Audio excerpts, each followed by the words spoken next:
नमस्कार, मैं अभिलाष शेखर आजाद और आप देख रहे हैं नवभारत टाइम्स।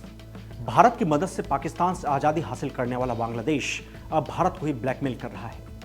ये ब्लैकमेल नहीं तो और क्या है कि दिल्ली के सबसे बड़े दुश्मन के घर में बैठकर मोहम्मद यूनुस पूर्वोत्तर भारत पर ही नजर डाल रहे हैं। मोहम्मद यूनुस की आखिर इतनी हिम्मत कैसे हो गई कि वो बीजिंग में बैठकर बांग्लादेश को समंदर का शहंशाह कह डाले। बांग्लादेश की अंतरिम सरकार के प्रमुख आखिर किस बल पर यह कह सकते हैं कि भारत के सिलीगुड़ी कॉरिडोर, जिसे चिकन नेक कहा जाता है, उसके पास चीन को कारोबार शुरू करने की इजाजत है। जाहिर सी बात है, मोहम्मद यूनुस का इरादा ठीक नहीं है। मोहम्मद यूनुस चीन में बैठकर भारत को तोड़ने की बात कर रहे हैं और भारत से बर्दाश्त नहीं कर सकता है। सबसे पहले हम आपको बताते हैं कि आखिर मोहम्मद यूनुस ने भारत के चिकन नेक का जिक्र क्यों किया है। मोहम्मद यूनुस बीजिंग में बैठकर जो कह रहे हैं उसका मतलब क्या निकलता है। दरअसल सिलीगुड़ी कॉरिडोर को भारत का चिकन नेक कहा जाता है। यह पश्चिम बंगाल में जमीन की एक संकरी पट्टी है जो मुख्य भारत को पूर्वोत्तर राज्यों से जोड़ती है, जिससे यह भारत की राष्ट्रीय सुरक्षा, रक्षा और संपर्क के लिए रणनीतिक तौर पर काफी महत्वपूर्ण क्षेत्र बन जाता है।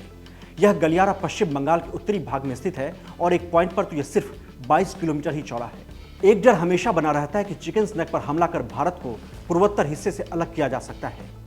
भारत के लिए चिकन नेक हमेशा से संवेदनशील रहा है और बांग्लादेश की अंतरिम सरकार के प्रमुख मोहम्मद यूनुस इसी की बात कर रहे हैं। चिकन नेक के पश्चिम में नेपाल, उत्तर में भूटान और दक्षिण में बांग्लादेश स्थित है और इसी बात को लेकर ये तीनों देश भारत के लिए काफी ज्यादा महत्वपूर्ण बन जाते हैं। बांग्लादेश चिकन नेक को लेकर ही भारत को ब्लैकमेल करने की कोशिश कर रहा है। मोहम्मद यूनुस के इस बयान से साफ होता है कि शेख हसीना की सरकार के पतन के पीछे क्या साजिश हो सकती है।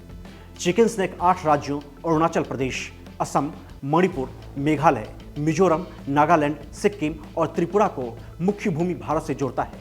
लिहाजा यह गलियारा भारत की क्षेत्रीय अखंडता को बनाए रखने के लिए काफी ज्यादा महत्वपूर्ण हो जाता है। ऐसे में भारत बांग्लादेश को लेकर अब चुप नहीं रह सकता है। बांग्लादेश सिर्फ इतना तक ही सीमित नहीं है।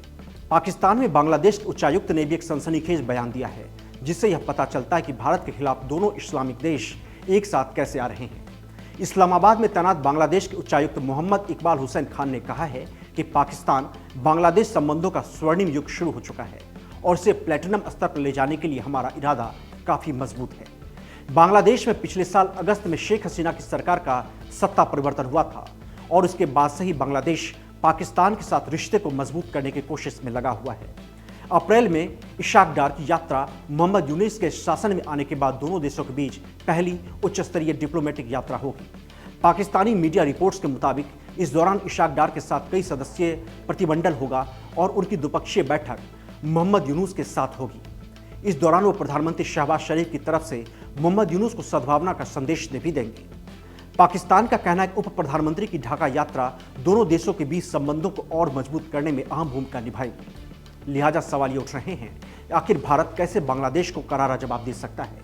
इस महीने की शुरुआत में बैंकॉक में बिम्स्टेक शिखर सम्मेलन शुरू होने वाला है, जो दोनों देशों के बीच के संबंधों के लिए काफी ज्यादा महत्वपूर्ण माना जा रहा है। लेकिन इस दौरान बहुत कम संभावना है कि प्रधानमंत्री नरेंद्र मोदी बांग्लादेश की अंतरिम सरकार के प्रमुख मोहम्मद यूनुस से मुलाकात करें।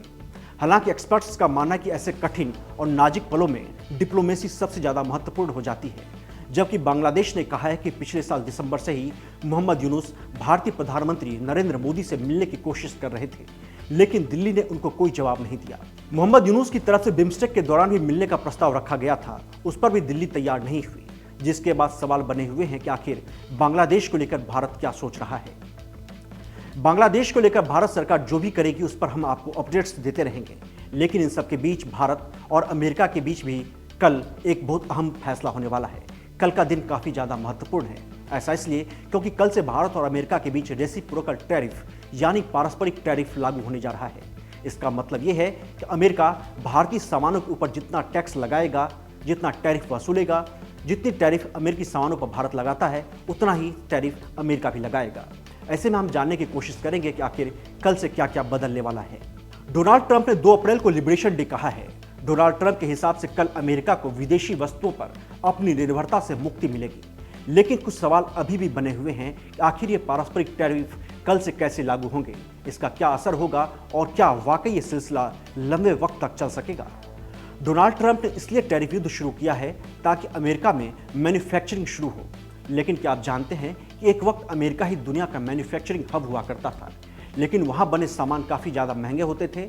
वहाँ कारखानों में काम करने वाले कर्मचारी और मजदूरों की पगार काफ़ी ज़्यादा होती थी और इसीलिए अमेरिका ने अपने मैन्युफैक्चरिंग हब को मैक्सिको और कनाडा जैसे देशों में ट्रांसफ़र कर दिया। यानी अब अमेरिकी कंपनियां मैक्सिको और कनाडा जाकर सामानों का निर्माण करने लगी और फिर उन सामानों को अमेरिका में ही बेचा जाने लगा। अमेरिका ने इस दौरान टैरिफ शुल्क नहीं रखा था, जिसकी वजह से सामान काफ़ी सस्ते मिलने लगे। यह सिलसिला सालों साल चलता रहा और आज की तारीख में स्थिति ये बन गई है कि अमेरिका में मैन्युफैक्चरिंग मोटी तौर पर सिर्फ हथियारों तक ही सीमित हो चुका है। मैक्सिको, चीन, कनाडा और भारत जैसे देशों में सामान बनते हैं, फिर अमेरिका में बेचे जाते हैं। लेकिन अब डोनाल्ड ट्रंप चाहते हैं कि सामानों का निर्माण फिर से अमेरिका में शुरू हो, तो क्या वापस अमेरिका में सामान महंगे नहीं हो जाएंगे? क्या ट्रंप की पॉलिसी अमेरिका पर ही भारी पड़ने वाली है? अब हम जानने की कोशिश करते हैं कि डोनाल्ड ट्रंप के टैरिफ वार से भारत पर क्या असर पड़ेगा। यूनाइटेड स्टेट्स ट्रेड रिप्रेजेंटेटिव यानी यूएसटीआर के मुताबिक मोस्ट फेवर्ड नेशन के तहत भारत की औसत टैरिफ दर 2023 में 17% के करीब थी, जो किसी भी प्रमुख विश्व अर्थव्यवस्था में सबसे ज्यादा थी, जिसमें गैर कृषि वस्तुओं के लिए औसत लागू टैरिफ दर 13.5% और कृषि वस्तुओं के लिए 39% थी।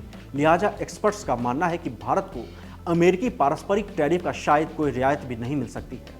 डोनाल्ड ट्रंप ने एयरफोर्स वन में संवाददाताओं से कहा था कि सभी देश नए टैरिफ का सामना करेंगे। पिछले दिनों अमेरिका और भारत के अधिकारियों के बीच 4 दिनों तक ट्रेड वार्ता भी की गई, जिसमें टैरिफ पर बात की गई। माना जा रहा है कि अमेरिका टैरिफ का असर भारत के machine sector, pharmaceutical sector, dairy product, मछली मांस और प्रोसेस्ड सी फूड, हीरे, सोने चांदी और औद्योगिक सामानों पर पड़ सकता है। इसके अलावा ब्रोकरेज फर्म गोल्डमैन सैक्स ने अमेरिका में मंदी आने की संभावना को बढ़ाकर 35% कर दिया है। पहले ब्रोकरेज ने मंदी आने का 20% का अनुमान लगाया था। ऐसे में मार्केट में जोखिम और ज्यादा बढ़ गया है। कई निवेशक डरे हुए नजर आ रहे हैं। भारतीय बाजार में इतनी बड़ी गिरावट टैरिफ लगाने से पहले आ चुकी है। अगर कल यानी बुधवार 2 अप्रैल को टैरिफ लागू हो जाता है तो फिर शेयर बाजार में और गिरावट देखने को मिल सकती है। लेकिन भारत को अमेरिका की तरफ से राहत दी जाती है तो बाजार के लिए भी राहत होगी। इसके अलावा अगर ट्रंप टैरिफ को लेकर जिद पर अड़े रहते हैं तो आने वाले दिनों में अमेरिका के लोगों के लिए भी काफी परेशानी वाली बात होगी। आने वाले महीनों में चीजों की कीमतों में इसका पूरा असर दिखाई देगा। खासकर खाने पीने की चीजें, पेट्रोल और बिजली जैसी जरूरी चीजें काफी ज्यादा महंगी हो सकती हैं। कनाडा, मैक्सिको और चीन से आने वाले सामानों पर पहले से ही लागू टैरिफ आने वाले हफ्तों में इसका असर दिखने को मिल सकता है।